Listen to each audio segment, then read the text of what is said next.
நலம் காக்கும் ஸ்டாலின், உங்கள் குடும்பத்தின் நலன் அரசின் பொறுப்பு. கட்டணமில்லா மருத்துவ சேவைகள், குறைந்த விலை, நிறைந்த தரம், தங்கள் தேவைகள் அனைத்தும் ஒரே இடத்தில். ஜெயச்சந்திரன். பழைய நகையை கொடுத்து 5 to 11 monthsல அதே எடைக்கு புது நகையை எடுத்துக்கோங்க. எக்ஸ்ட்ராவா ₹1 தர வேண்டாம். Magic old gold exchange. அம்மா ஆக்சிடென்ட் ஆகி ஆட்டோல தூக்கி போட்டு என் மடியில தான் கடைசியா படுத்திருந்தாங்க. என் மடியில ஃபுல்லா ரத்தமா இருக்கு. கண்ணு முன்னாலே எனக்கு அந்த இதுதான் ஞாபகம் வரும். எங்க அம்மா இருந்த அதே பெட்ல எங்க அப்பாவும் அட்மிட் ஆனாரு கடைசி. ஏன் கடவுள் நமக்கு இப்படி பண்றாருன்னு யோசிச்சிருக்கீங்களா? நிறைய பேர் தப்பா பேசுவாங்க. அம்மா இருந்த வரைக்கும் இது படிக்கணும் அது படிக்கணும்னு ஆசை இருந்துச்சு. ஆனா அதுக்கப்புறம் எனக்கு படிக்கணுன்றதே ஒரு பேராசை ஆயிடுச்சு. படிக்க முடியுமா நம்மளால?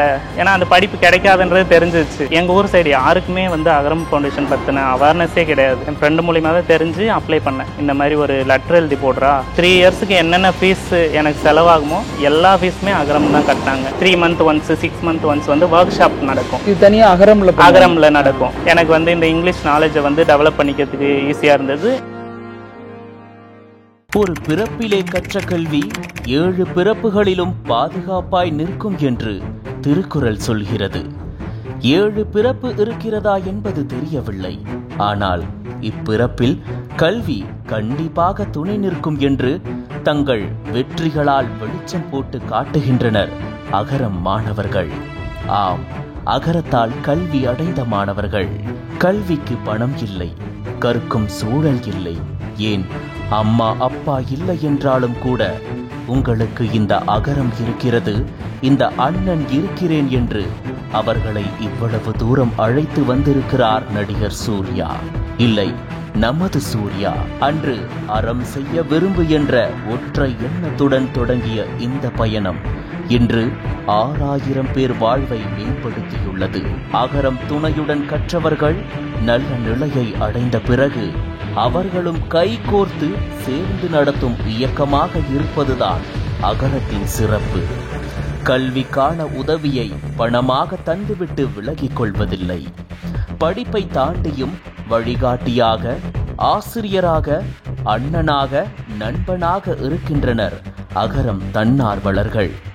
15 ஆண்டுகளை கடக்கும் இந்த சமூக இயக்கத்துக்கு நக்கீரனின் வாழ்த்துகள். நக்கீரன் நேயர்களுக்கு வணக்கம். பசியாற்றுவதை விட, பல கோவில்கள் கட்டுவதை விட புண்ணியமானது அங்கு ஒரு ஏழைக்கு எழுத்தறிவித்தல் அப்படின்னு சொன்னவர் பாரதி. அதை தொடர்ந்து நடைமுறைப்படுத்திட்டு வராரு நடிகர் சூர்யா. அகரம் அறக்கட்டளை 15 ஆண்டுகளாக 6000த்திற்கும் மேற்பட்ட மாணவர்களுடைய வாழ்க்கையில வண்ணம் தீட்டிக்கிட்டு வராங்க.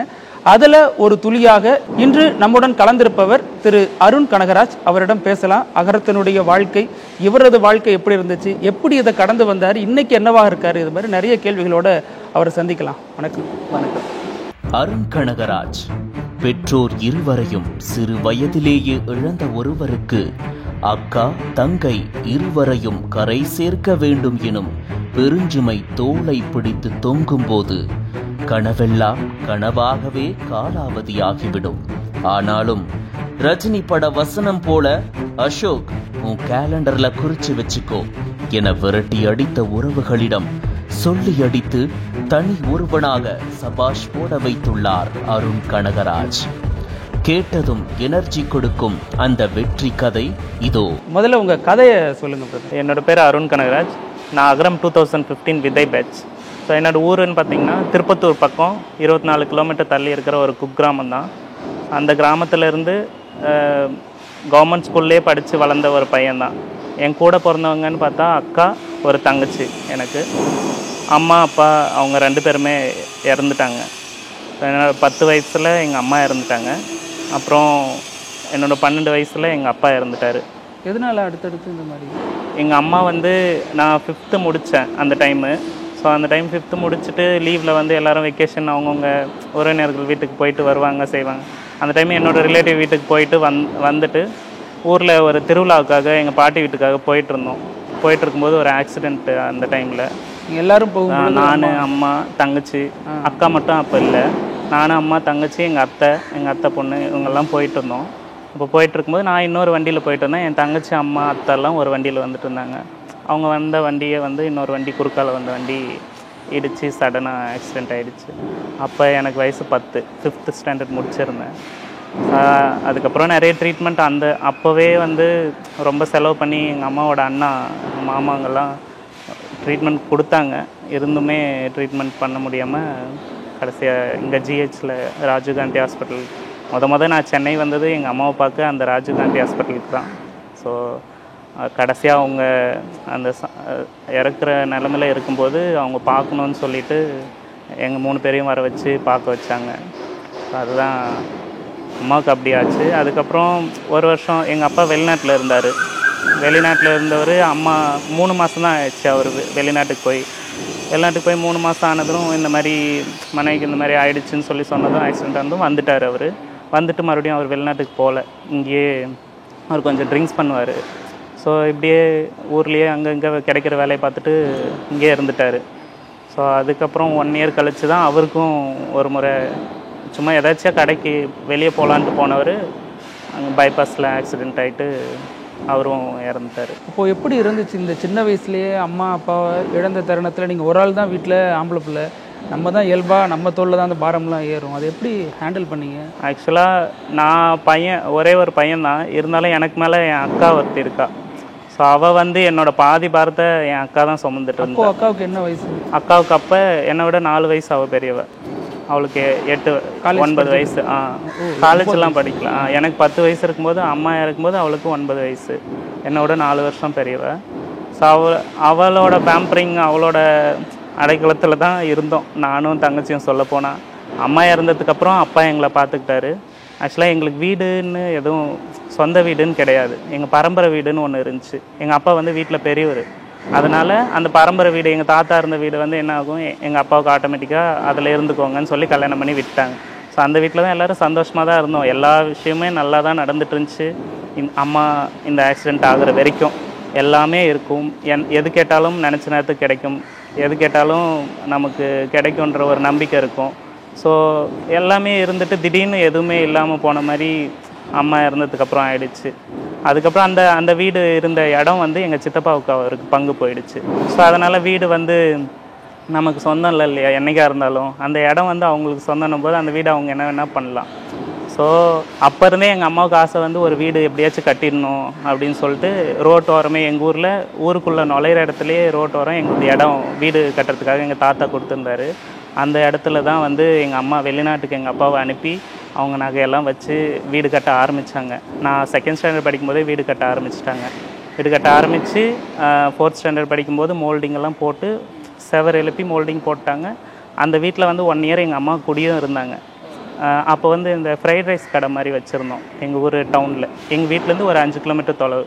நான் 1st ஸ்டாண்டர்ட் 5th ஸ்டாண்டர்ட் வரைக்கும் பியூசி ஸ்கூலில் படிக்கும்போது அந்த ஸ்கூல்லேருந்து டீச்சர் கூடயே கடையில் போய் இறங்கிக்குவோம். அங்கே தான் அவங்க வீடு. ஸோ அந்த மாதிரி போயிட்டு வந்துட்டு தான் இருந்தோம். ஸோ அந்த அப்பாவை வெளிநாட்டுக்கு அனுப்பி அந்த பணத்தை வச்சு வீடு கட்ட ஆரம்பித்து ஓரளவுக்கு வீடு முடிஞ்சு மோல்டிங்கு செவரு இப்படி தான் இருந்துச்சு. அந்த வீட்டில் 1 வருஷம் இருந்தாங்க அம்மா. அந்த வீட்டில் இருக்கும்போது தான் ஆக்சிடெண்ட் ஆச்சு.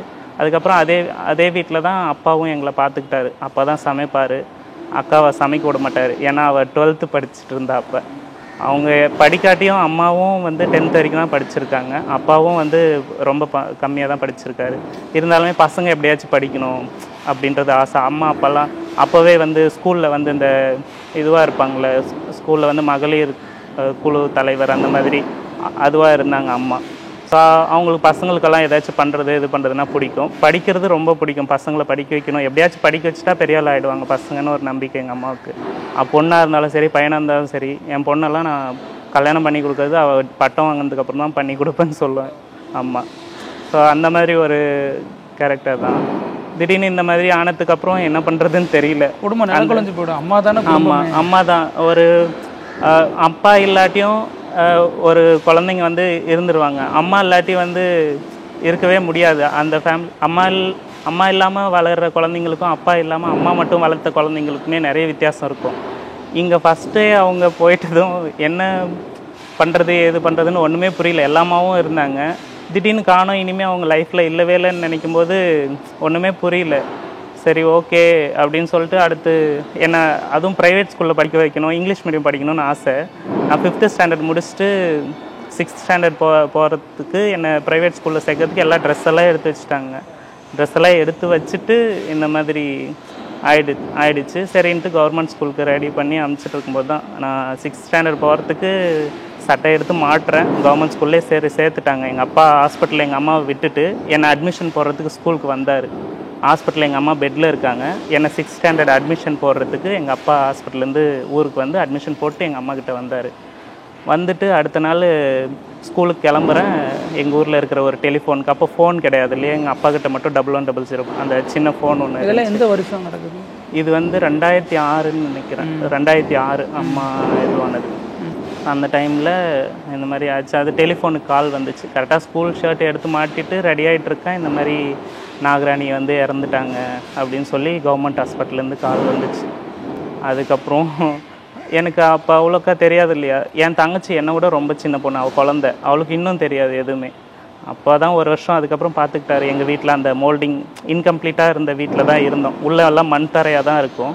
உள்ளே எல்லாம் அந்த பழைய வீட்டில் இருந்த பொருளெல்லாம் வேறு ஒரு 2-3 ரூமில் டம்ப் பண்ணி அந்த கட்டை விறகு இதெல்லாம் உள்ளே டம்ப் பண்ணி வச்சிருந்துச்சு. ஒரு ரூம் மட்டும் நாங்கள் யூஸ் பண்ணிட்டு இருந்தோம். ஹால், கிச்சன் வேலையே முடியல. வெறும் செங்கல், மோல்டிங், ஜன்னல் எதுவும் ஜன்னலுக்கு மூடாப்பு கிடையாது. அங்கங்கே அந்த சாரம் போட்ட ஓட்டைங்கெல்லாம் இருக்கும் வீட்டில். அங்கங்கே எல்லா பக்கமும் ஓட்டை இருக்கும். அந்த ஓட்டை கூட அடைக்கல.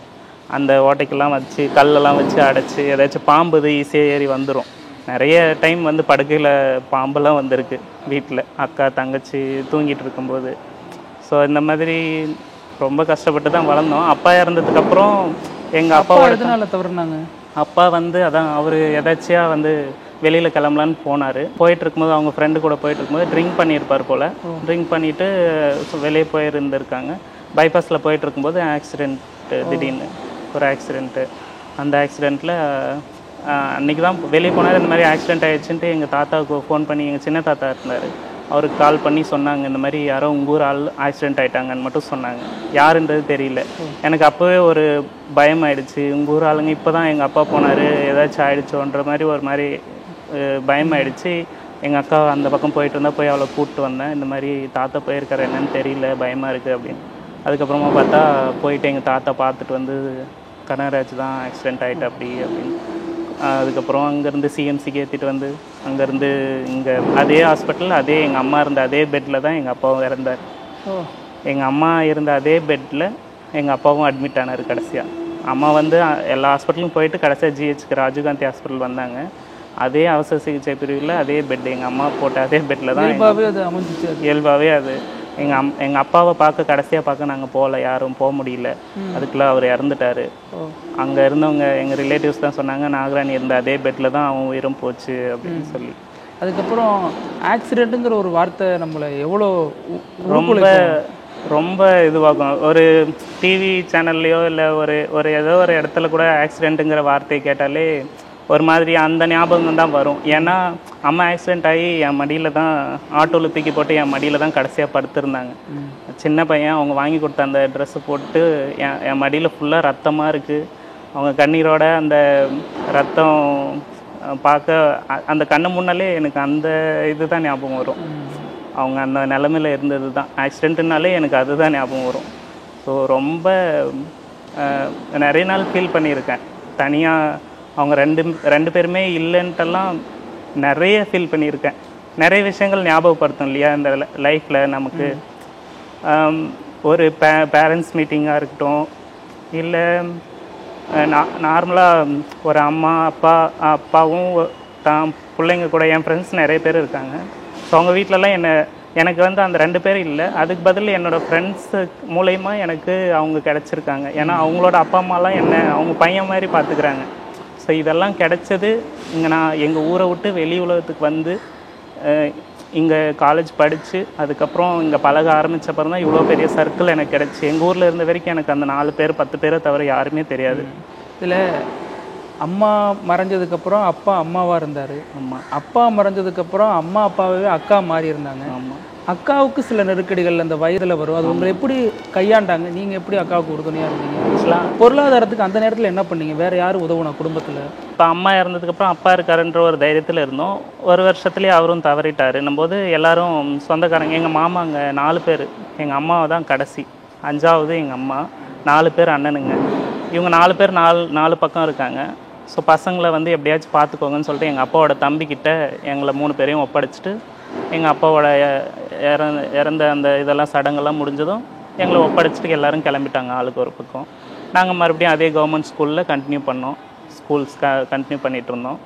அதுக்கப்புறமா அக்கா வந்து படித்து முடிக்கிற ஸ்டேஜ் இல்லை வீட்டு ஜாமான் சமையல் வாங்குறது அவங்க வீட்டில் தங்கி தான் படிச்சுட்டு இருந்தோம், சித்தப்பா வீட்டில் தங்கி தான் படிச்சுட்டு இருந்தோம். ஸோ அவங்க சாப்பாடு சாமான் இதெல்லாம் பார்த்திங்கன்னா ஒரு 100 ரூபாய் இருந்தாலே போதும், சந்தையில் போய் காய்கறி வாங்கிட்டு வந்துடலாம். ஸோ அந்த மாதிரி செலவுக்கெல்லாம் என்ன பண்ணுவோம்னா பூ எடுக்க போவோம். இந்த கனகாமரம் தோட்டம்லாம் இருக்கும் எங்கள் ஊரில். ஸோ அந்த தோட்டத்தில் பூ எடுக்க போவோம். பூ எடுக்க போனால் 1 கிலோவுக்கு 5 ரூபா 10 ரூபா இந்த மாதிரி கொடுப்பாங்க. அப்புறம் வாழை தோட்டத்துக்கெல்லாம் எரு வரைக்கும் போவோம். அங்கே போனால் காசும் கொடுப்பாங்க, வாழைக்காயும் ஒரு சீப்பு கொடுத்து அனுப்புவாங்க. ஸோ அந்த காயை எடுத்துகிட்டு வந்து சமைச்சு சாப்பிட்ருக்கோம். அரிசி வந்து ரேஷன் அரிசி, ரேஷன் கார்டு எங்களோட கார்டு இருந்துச்சு அப்போ. அம்மா அப்பா பேரோட, எங்கள் அம்மா அப்பா பேர் அதில் அவங்க இறந்ததுக்கப்புறம் ரொம்ப நாள் நீக்காமல் இருந்துச்சு. அதுக்கப்புறம் தான் இப்போ அக்கா வேணும்னே இருந்தீங்களா? இல்லை அது தெரியாது, அப்போ நீக்கல் இது பண்ணுறதெல்லாம் எங்களுக்கு தெரியாது. இல்லை ரேஷன் கார்டை பற்றி அவ்வளோக்கா தெரியாது. கார்டு கொண்டு போய் கொடுத்தா சாப்பாடு வருது, நமக்கு சாப்பாடு அடுத்த வேளை சாப்பாடு எப்படி கிடைக்கும்னு தெரிஞ்சவங்களுக்கு அதெல்லாம் யோசிக்கிற அளவுக்கு அந்த டைமில் அந்த நாலேஜும் எங்களுக்கு இல்லை. ஸோ அடுத்து பசின்ற ஒரு விஷயம் வந்து அது எல்லாத்தையுமே மறைச்சிச்சு. இதுக்கப்புறம் நம்ம இருக்கணுமா அப்படின்னு ஒரு கட்டத்துலலாம் யோசிச்சுருக்கேன். ஆனால் வந்து ஏதோ ஒரு ரீசன் இருக்குது. அவங்க 2 பேரும் வந்து நம்ம எந்த மாதிரியெல்லாம் இருக்கணும்னு ஆசைப்பட்டாங்களோ அந்த மாதிரியெல்லாம் இருக்கணும். நம்ம கண்டிப்பாக என்றைக்கோ ஒரு நாள் மேலே வருவோம்னு நினச்சோம். அக்கா வந்து படித்து முடித்தா. அக்காவுக்கு ஃபஸ்ட்டு சித்தப்பா காலேஜ் ஃபீஸ் கட்டி சேர்த்தாரு. அதுக்கப்புறம் ஒரு 2 செமஸ்டருக்கு அப்புறம் அவர் ஃபீஸ் கட்ட முடியாதுன்னு சொல்லிட்டு அப்படி. அதுக்கப்புறம் அக்காவோட ஃப்ரெண்ட்ஸ் கட்டியிருக்காங்க அக்காவுக்கு ஒரு செமஸ்டர் ஃபீஸு. அக்காவோட ஃப்ரெண்டு ஏதாச்சும் அவங்க அப்பா ஃபீஸ் கட்ட வந்திருக்காரு. அவங்க அப்பா கிட்ட சொன்னதும் அவர் 15,000 ரூபாய் ஃபீஸ் கட்டி ஒரு செமஸ்டர் ஃபீஸ் நான் கட்டுறேன்னு சொல்லி கட்டியிருக்காரு. அக்காவோட ஸ்கூல் ஸ்டாஃப்ஸு கட்டியிருக்காங்க. இந்த மாதிரி கட்டி தான் எல்லாரோட உதவியோட தான் அவள் பிஏ இங்கிலீஷ் லிட்ரேச்சர் முடிச்சுட்டு அதுக்கப்புறம் எங்கள் மாமா ஒருத்தவங்க வந்து அக்காவோட பிஎட்டுக்கு ஹெல்ப் பண்ணார், தாய் மாமா. அவர் பிஎட் முடித்து வேலைக்கு போக ஆரம்பித்தோம். 3000 ரூபாய் சம்பளம். நான் 12th முடிக்கிற ஸ்டேஜ். அது வரைக்கும் எங்கள் சித்தப்பா வீட்டில் தான் இருந்தோம். நான் 8th ஸ்டாண்டர்ட் படிக்கிறதுல சித்தப்பா வீட்டில் தான் இருந்தேன். அது நாங்கள் பாட்டுக்கு நம்ம அந்த ரேஷன் அரிசி வரும், சாப்பாடாக்கி நாங்கள் சாப்பிட்டுக்குவோம், அவ்வளோதான். இப்படி தான் ஏதாச்சும் கேட்டால் வாங்கிட்டு வந்து கொடுப்பாரு, இது பண்ணுவார். ஒரு கட்டத்துக்கு மேலே எல்லாமே சலிப்பாயிடும்ல. அவங்களுக்குன்னு ஒரு ஃபேமிலி, அவங்களுக்குன்னு ஒரு இது வந்ததும் நிறைய விஷயங்கள் கான்ட்ரவர்சி வர ஆரம்பிச்சிச்சு. சரி ஓகே, இதுக்கப்புறம் எதுவும் யாருக்கும் நாம் வந்து தொந்தரவாக இருக்கக்கூடாது, நம்மளால் எந்த பிரச்சனையும் அவங்களுக்குள்ளே வரக்கூடாதுன்னு சொல்லிட்டு நாங்களாக வந்து விலகிட்டோம். எங்கள் மாமாவை கூப்பிட்டு எங்களை நீங்கள் தானே வந்து சேர்த்திங்க, ஸோ அது நாங்கள் இப்போ எங்கள் வீட்டுக்கே போயிடுறோம், அது இன்கம்ப்ளீட்டாக இருந்தாலும் பரவாயில்ல, அந்த வீட்டிலே எப்படியாச்சும் ஒரு மெயின் டோர் மட்டும் இருந்துச்சு, அதை மட்டும் வச்சு எப்படியோ அந்த வீட்டில் நாங்கள் சமைச்சு நானும் சமைப்பேன் அப்போவே கொஞ்சம். எங்கள் அப்பா சமைக்கிறதுனால அவர் கூட சேர்ந்து சமைச்சு பழகிடுச்சு. ஸோ சித்தப்பா மேலே எந்த கோபமும் இல்லை, கோபம் இருக்குது. எனக்கு ரொம்ப ஆசை, நிறைய நாள் நினச்சிருக்கேன் எங்கள் சித்தப்பா வந்து எங்கள் அப்பாவாக ஆக மாட்டாரா, அந்த ஏக்கம் இருக்கும்ல எனக்கு. எங்கள் அப்பாவை அவர் இருந்த வரைக்குமே ஒரு முறை கூட அவர்கிட்ட நல்லா பேசுனதில்லை. ஏன்னா குடிச்சிட்டு வந்து அடிப்பார் எங்கள் அம்மாவை. நானும் அடி வாங்கியிருக்கேன் நிறைய. அதிகமாக என்கிட்ட பேச மாட்டார் எங்கள் அப்பா கிட்ட. நானும் பேசுனதில்லை. என் தங்கச்சின்னா அவருக்கு உயிர் ரொம்ப. அந்த ஃபீலெல்லாம் இருந்துச்சு. இவர்கிட்டருந்து அந்த அரவணைப்பு கிடைக்காதான்னு நிறைய நாள் ஏங்கியிருக்கேன். அவர் கட்டி பிடிக்க மாட்டாரான்னு ஏங்கியிருக்கேன், அவர் தொட்டு பேச மாட்டாரான்னு ஏங்கியிருக்கேன். இந்த மாதிரி நிறைய ஃபீல் வந்திருக்கு. அதெல்லாம் அந்த கோவம்லாம் எனக்கு அவர் மேலே இருக்குது இன்னுமே. அவர் நல்லா இருந்திருந்தா, நல்லா பேசி நல்லா பார்த்துட்டு இருந்திருந்தா இன்றைக்கி நான் அவங்கள எப்படி பார்த்துருந்துருக்கலாம். ஸோ இன்றைக்கி அவங்க ஃபீல் பண்ணுறாங்க.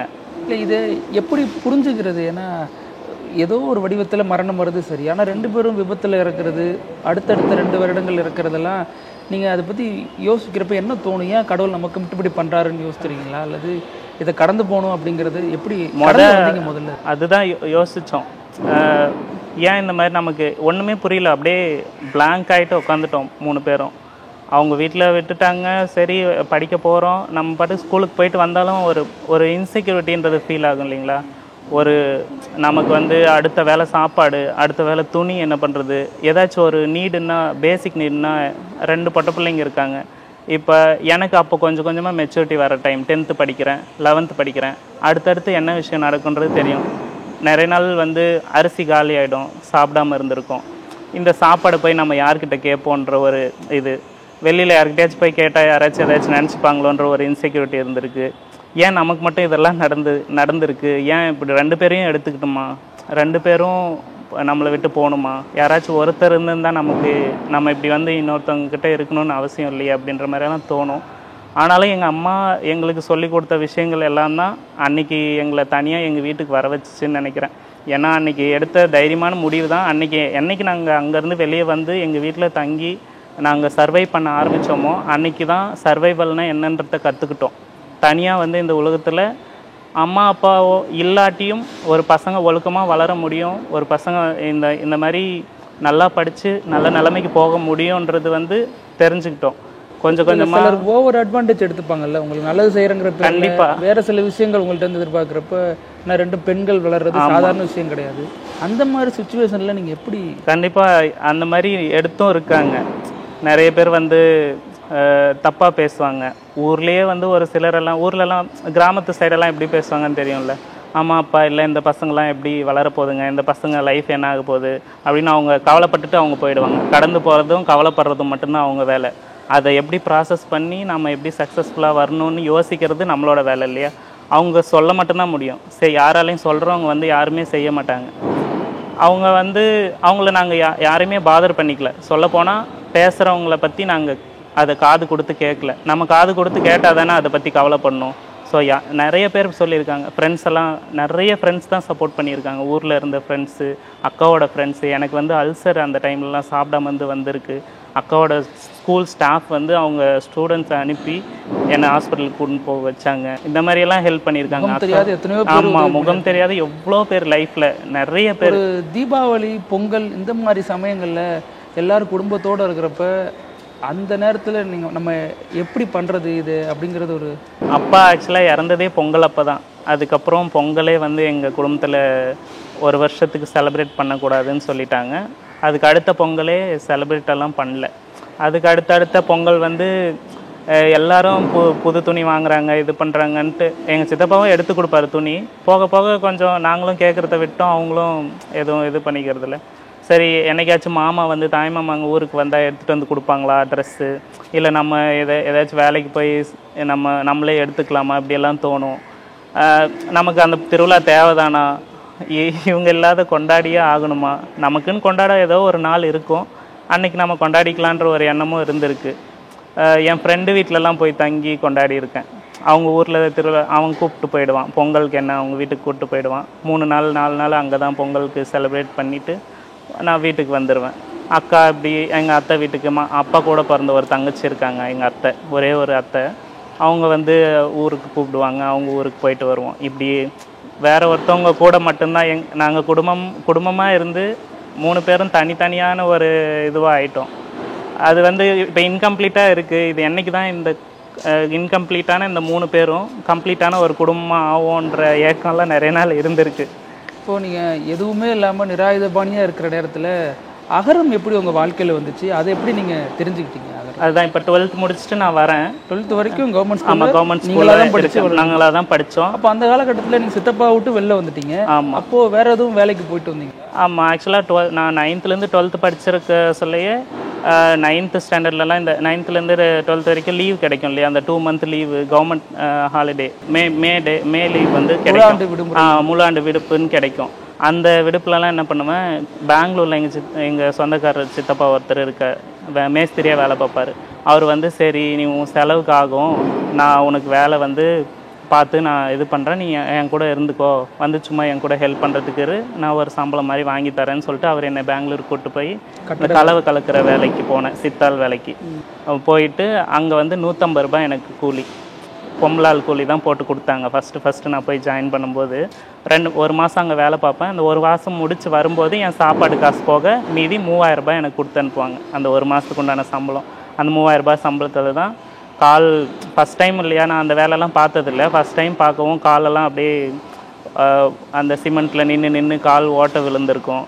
வந்து அந்த காசில் தான் செருப்பு, பேகு, தேவையான பொருள் எல்லாமே வாங்கிட்டு வந்தேன். இதே மாதிரி தான் 12th வரைக்கும் போயிட்டுருந்துச்சு.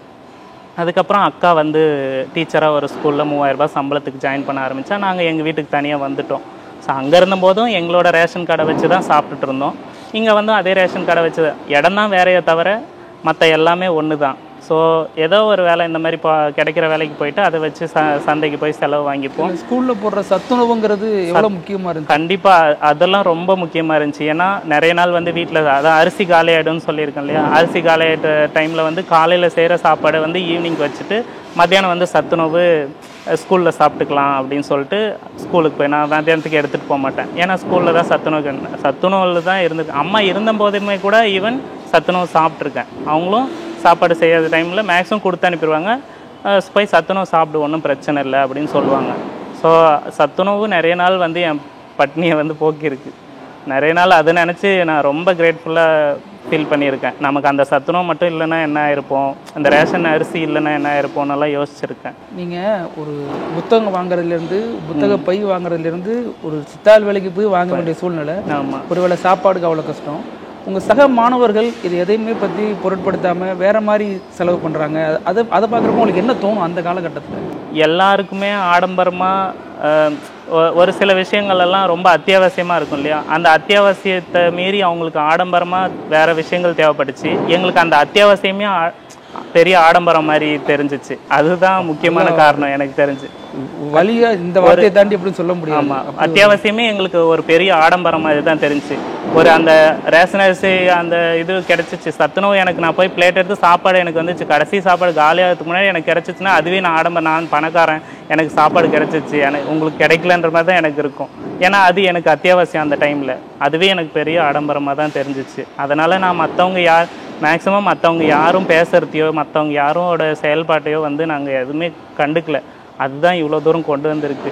அகரம் எங்கேருந்து வந்துச்சு? அதுதான் 12th முடிச்சுட்டு அடுத்து காலேஜ் ஜாயின் பண்ணோம். அக்கா இப்போ தான் வேலைக்கு ஜாயின் பண்ணியிருக்கா. இப்போ என்ன பண்ணுறது, அவளுக்கும் சம்பளம் வந்து 3000 ரூபாய் சம்பளம் தான். இதெல்லாம் நாங்கள் தனியாக வேறு வந்துட்டோம். அந்த வீட்டுக்கு ஒன்றுமே இல்லை. அந்த ஜன்னல்கள்லாம் கூட அக்காவோட புடவையை தான் தைச்சி ஸ்க்ரீன் மாதிரி போட்டு, ஏன்னா ரோட்டோரமே இருக்கிற வீடு யார் எந்த நேரத்தில் எந்த மாதிரி பார்ப்பாங்கன்னு தெரியாது. எல்லாரோட பார்வையும் ஒரே மாதிரியும் இருக்காது. நிறைய பேர் அந்த மாதிரி வித்தியாசமான பார்வையிலும் பார்த்துருக்காங்க. அது ஏன்னா அம்மா அப்பா இருந்தே பிள்ளைங்க எந்த அளவுக்கு கஷ்டப்படுறாங்க இந்த உலகத்துலன்றது தெரியும். இல்லாமல் கண்டிப்பாக எந்த அளவுக்கு ஸ்ட்ரகிள்ஸ் வந்திருக்கும் அப்படின்றது அக்கா ரொம்ப சிரமப்பட்டிருக்கா. இந்த மாதிரி டைமில் எனக்கு யார் ஃபீஸ் கட்டுவா, காலேஜ் என்ன போய் யார் படிக்க வைக்குவான்னு யோசிச்சுட்டு இருந்தேன். அக்கா சொன்னால், நீ கவலைப்படாத, எப்படியாச்சும் உன்னை நான் வந்து சேர்த்து ஏதோ ஒரு காலேஜில் நான் சேர்த்து படிக்க வச்சிடறேன்டா, அழுகாத. நான் ரொம்ப ஃபீல் பண்ணி டெய்லியும் அழுவேன். நம்மளால் இதுக்கு மேலே படிக்கவே முடியாது, எனக்கு படிக்கணும்னு ரொம்ப ஆசை. எல்லாருக்கும் இது படிக்கலாம் அது படிக்கலான் இருக்கும். எனக்கு ஒரு அம்மா இருந்த வரைக்கும் இது படிக்கணும் அது படிக்கணும்னு ஆசை இருந்துச்சு. ஆனால் அதுக்கப்புறம் எனக்கு படிக்கணுன்றதே ஒரு பேராசை ஆகிடுச்சு. படிக்க முடியுமா நம்மளால், ஏன்னா அந்த படிப்பு கிடைக்காதுன்றது தெரிஞ்சிச்சு. எங்கே போய் அப்ளை பண்ணுறது எதுவுமே தெரியாது. அக்கா தான் வந்து இருந்த எல்லா காலேஜஸ்க்கும் அப்ளிகேஷன் போட கூப்பிட்டு போய் போட்டு ஃபஸ்ட்டு இயர் எனக்கு 12th முடிச்சும் போதே எனக்கு அகரம் பற்றி தெரியாது. 2014 முடித்தேன். அப்போ வந்து அப்ளை பண்ணோம். அந்த கேட்டகரி வைஸ் ஒதுக்குவாங்கள, அதில் வந்து எனக்கு அந்த சீட்டு கிடைக்கல. ஒரு சில காலேஜில் அப்ளிகேஷன் க்ளோஸ் ஆகிடுச்சின்னு சொல்லிட்டாங்க. அதுக்கப்புறம் அந்த 1 year ட்ராப் அவுட்டு. நான் ட்ராப் அவுட் ஸ்டூடெண்ட். 12th முடிச்சுட்டு ஒரு வருஷம் காலேஜ் படிக்கல. அப்போ வந்து ஒரு தனியார் கல்லூரியில், வேலூரில் இருக்கிற ஒரு தனியார் கல்லூரியில் தான் ஒரு நியூஸ் பேப்பரில் ஒரு நியூஸ் பார்த்து போயிட்டு ஒரு 3 month கோர்ஸு, மல்டிமீடியா கோர்ஸுன்னு சொல்லி ஒன்று, அனிமேஷன்னு ஃபோட்டோஷாப் இதெல்லாம் கற்றுக் கொடுத்தாங்க. அங்கேயே அந்த காலேஜ்லேயே ஹாஸ்டல் வசதியும் ஏற்பாடு பண்ணி தந்தாங்க. அது சும்மா கற்றுக்கிட்டு ஒரு எக்ஸல் ஒர்க்கு ஒரு இடத்துல பார்த்துட்டு இருந்தேன். ஒரு மாதம் 3000 ரூபாய் கொடுத்தாங்க. அது ஒரு 2 மாதம் பார்த்துட்டு அதுக்கப்புறம் பானிபூரி கடை, பேக்கரி கடை, இந்த மாதிரி எந்தெந்த வேலை கிடைக்குதோ எல்லா வேலைக்கும் போயிட்டு அந்த காசை சேர்த்து வச்சு அடுத்த வருஷம் எப்படியாச்சும் காலேஜ் சேர்ந்துடணும். அப்போ கூட வந்து சம்பாதிச்சு அடுத்த வருஷம் எப்படியாச்சும் காலேஜ் சேர்ந்துடணுன்ற ஒரு எண்ணம் தான் இருந்துச்சு. அக்காவும் சரி நீயும் போ நானும் போ, அடுத்த வருஷம் எப்படியாச்சும் சேர்த்துடலாம் காலேஜுன்னு சொல்லி ஒரு நம்பிக்கை கொடுத்தாங்க. அதுக்கப்புறமா வெயிட் பண்ணியிருந்து ஒரு பானிபூரி கடையில் இங்கே குன்றத்தூரில் தான் வேலை பார்த்துட்டு இருந்தேன். அங்கே இருக்கும்போது தான் லெட்டர் எழுதி அகரமுக்கு என் ஃப்ரெண்டு மூலிமா தான் அந்த அகரம் ஃபவுண்டேஷன் பற்றி தெரிஞ்சது. அப்போ எங்கள் ஊர் சைடு யாருக்குமே வந்து அகரம் ஃபவுண்டேஷன் பற்றின அவேர்னஸே கிடையாது. என் ஃப்ரெண்டு மூலிமா தான் தெரிஞ்சு அப்ளை பண்ணேன். இந்த மாதிரி ஒரு லெட்டர் எழுதி போடுறா, இந்த மாதிரி அம்மா அப்பா 2 பேரும் இல்லை, இந்த மாதிரி தான் சூழ்நிலைன்னு சொல்லி உன் குடும்ப சூழ்நிலை அப்படியே என்ன இருக்கோ எழுதி போடுன்னு சொன்னான். அதே மாதிரி நானும் எழுதி என்னோடய சர்டிஃபிகேட்ஸ் எல்லாம் ஜெராக்ஸ் எடுத்து வச்சு அனுப்புனேன். இப்போ அனுப்பின ஒரு 1 வீக்லேயே எனக்கு கால் வந்துச்சு அகரம்லேருந்து. இந்த மாதிரி டீட்டெயில் வந்து கேட்டாங்க, சொன்னேன். ஃபஸ்ட் லெவல் இன்டர்வியூ கூப்பிட்டாங்க. அக்கா தான் என் கூட வந்தா. ஃபஸ்ட் லெவல் இன்டர்வியூ கூப்பிட்டு அதுலேயும் பேசி செலக்ட் ஆகிட்டேன். ஃபஸ்ட் லெவல் இன்டர்வியூவில் செலக்ட் ஆகிட்டு செகண்ட் லெவல் இன்டர்வியூவும் முடிஞ்சிருச்சு. அடுத்து ஹவுஸ் விசிட் வராங்க உங்கள் வீட்டுக்கு அகரம்லேருந்து, நீங்கள் எப்போ அவைலபிளாக இருப்பீங்கன்னு கேட்டாங்க. ஊரில் தான் இருந்தேன். அப்போ இங்கே கடையில் வேலை பார்த்துட்டு இருந்தேன், பேக்கரி கடையில் ஆலந்தூரில். அங்கேருந்து இவங்க வராங்கன்றதுனால நான் ஊருக்கு போனேன். அகரம்லேருந்து வராங்கன்னு சொன்னதும் சரி நம்ம அந்த டைமில் வீட்டில் இருக்கணும் இல்லையா, அதனால் அங்கே ஊருக்கு போனேன். வந்து பார்த்தாங்க, செக் பண்ணிவிட்டு எங்கள் வீட்டெல்லாம் ஃபோட்டோ எடுத்துகிட்டு வந்துட்டாங்க. வந்து சரி ஓகே, இது ஒன்றத்தை மட்டுமே நம்ப முடியாது, கிடைக்கலாம் கிடைக்காம போகலாம். நம்மள மாதிரி எத்தனாயிரம் பேர், எத்தனை லட்சக்கணக்கான பேர் அப்ளை பண்ணியிருப்பாங்களோன்ற ஒரு எண்ணமும் ஓடிட்டு இருந்துச்சு. ஒரு வேளை கிடைக்காம போயிட்டா என்ன பண்ணுறது அப்படின்னு தோணுச்சு. அது சென்னைக்கு வந்து இருக்கிற எல்லா காலேஜ்லேயும் போயிட்டு எங்கெங்கெல்லாம் சீட் இருக்கோ எல்லாத்துக்கும் ஒரு அப்ளிகேஷன் போட்டுட்டு வந்து இங்கே சென்னையில் இருந்த ரிலேட்டிவ் வீட்டில் தங்கியிருந்தேன். அன்றைக்கி நைட் தான் கால் வருது, உங்களுக்கு வந்து அகரமில் சீட்டு கிடச்சிச்சு. அது என்னென்ன க்ரைட்டீரியா பேஸ் பண்ணி செலக்ட் பண்ணுவாங்க? ஆக்சுவலாக என்னென்ன கேட்பாங்க இன்டர்வியூவில்? அகரம் இன்டர்வியூவில் கேட்குறீங்க? ஆமாம். அகரம் இன்டர்வியூவில் வந்து என்னென்னா நம்மளோட வாழ்க்கையை பற்றி தான் கேட்பாங்க. உண்மையாகவே வந்து நம்ம எந்த அளவுக்கு ஸ்ட்ரகிள் ஆகிருக்கோம், உண்மையாகவே நம்ம நீடடா அப்படின்ற மாதிரி அது தெரிஞ்சுக்கணும் இல்லையா அவங்க. ஏன்னா யாரோ ஒருத்தவங்களுக்கு வந்து ஒரு சீட்டை வந்து கொடுத்துட மாட்டாங்க. இவ்வளோ ப்ராசஸ் போய் அதுக்கு பின்னாடி நிறைய வாலண்டியர்ஸோட ஒர்க் இருக்குது, நிறைய பேர் அதுக்கு பின்னாடி பேக்ரவுண்டில் ஒர்க் பண்ணுறாங்க. ஒரு ஸ்டூடெண்ட்டை செலக்ட் பண்ணுறதுக்கு பின்னாடி எவ்வளோ பேரோட வேலைகள் இருக்குது. ஹவுஸ் விசிட் போகிறதுக்கு வாலண்டியர்ஸு, இது ஃபஸ்ட் லெவல் செகண்ட் லெவல் இன்டர்வியூவில் செலக்ட் பண்ணுறதுக்கு அதுக்கு தகுதியான வாலண்டியர்ஸ் எல்லாருமே செலக்ட் பண்ணி தான் கடைசியாக ஒரு ஸ்டூடெண்ட்டுக்கு ஒரு சீட்டுன்றது கிடைக்குது. தகுதியான ஒரு மாணவனுக்கு போய் சேரணுங்கிறது தான். உண்மையாகவே நீடாக இருக்கிற ஒரு பர்சனுக்கு போய் அது சேரணுன்றதுனால இந்த இன்டர்வியூஸ் எல்லாம். அதுக்கெல்லாம் என்னென்ன க்ரைட்டீரியா இருக்குன்னு கேட்குறேன். க்ரைட்டீரியானா இப்போ ஃபர்ஸ்ட் கிராஜுவேட்டுக்கு முக்கியத்துவம் கொடுக்குறாங்க. இப்போ நீங்கள் தான் உங்கள் குடும்பத்தில் முதல் கிராஜுவேட்டா? அக்கா இருக்காங்க. அக்கா வந்து எங்கள் வீட்டில் ஃபர்ஸ்ட் கிராஜுவேட்டு. ஆமாம், எங்கள் வீட்டில் மொத்த ஆண்கள்லேயே நான் தான் ஃபஸ்ட்டு படித்த பையன். எங்கள் தலைமுறையில் நான் தான் ஃபஸ்ட்டு படித்த பையன், ஃபஸ்ட்டு கிராஜுவேட்டு பசங்களில். அக்கா பொண்ணுங்களில் ஃபஸ்ட்டு கிராஜுவேட்.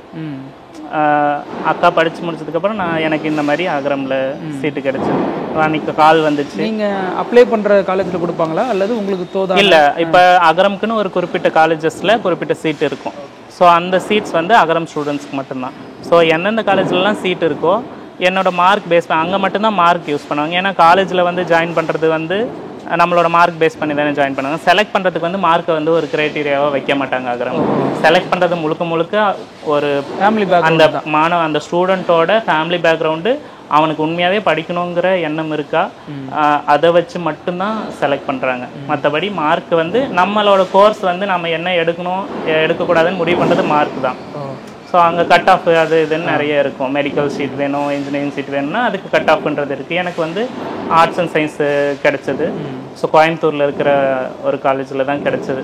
அப்போ தான் ஊரை விட்டு வெளியவே வரேன். ஊருக்குள்ளேயே இருந்துட்டு அந்த எண்ணெய் வச்சு தலைவாரி இந்த மாதிரியெல்லாம் பசங்க ஊர் சைடில் அப்படி தான் இருப்பாங்க. எதுவுமே தெரியாது, ஜீரோவாக இருந்தேன். அங்கே இருக்கும்போது இந்த கஷ்டங்கள் இந்த இதனால ஒரு மெச்சூரிட்டி எனக்கு கிடச்சிது. 10 வயசுலேயே ஒரு 15 வயசு பையன் மாதிரி யோசிக்க ஆரம்பித்தேன். 15 வயசில் 20 வயசு பையன் மாதிரி யோசிக்க ஆரம்பித்தேன்.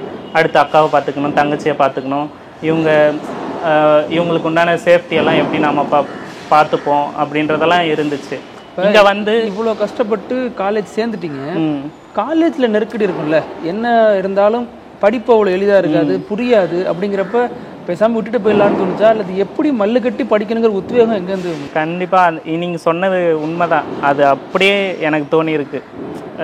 விட்டுட்டு நம்ம போயிடலாமா, ஐயோ அகரமில் சீட்டு கொடுத்துருக்காங்க, அவங்க நம்மளை நம்பி நம்ம படிப்போன்னு தானே. நான் அதுவும் சொன்னேன் இந்த மாதிரி எனக்கு வந்து படிப்பு இது மட்டும் இந்த சீட்டு எனக்கு கிடச்சிச்சுன்னா நான் என் தங்கச்சியை படிக்க வச்சிருவேன் எப்படியாச்சு. அக்கா டபுள் டிகிரி முடிச்சிட்டா, சரி நான் படிச்சுட்டு என் தங்கச்சியும் டபுள் டிகிரி முடிக்க வைக்கணும்னு எனக்கு ஆசை. சரி அங்கே போயிட்டோம். எனக்கு இங்கிலீஷ் தெரியாது, அக்கா இங்கிலீஷ் டீச்சர், அவகிட்டேருந்து கொஞ்சம் கொஞ்சமாக அப்போ தான் கற்றுட்டு இருந்தேன். நான் தமிழ் மீடியம்லேயே படித்ததுனால எப்படி நம்ம சமாளிக்க போகிறோம் எல்லாமே ஒரு ஃபஸ்ட் இயரில் இன்னுமே ஞாபகம் இருக்குது. என்னோடய ஹெச்ஓடி சார் வந்து கேட்டார், what are the organs present in bacteria அப்படி. பாக்டீரியாக்குள்ளே என்னென்ன ஆர்கனுங்கிற வார்த்தை எனக்கு தெரியாது.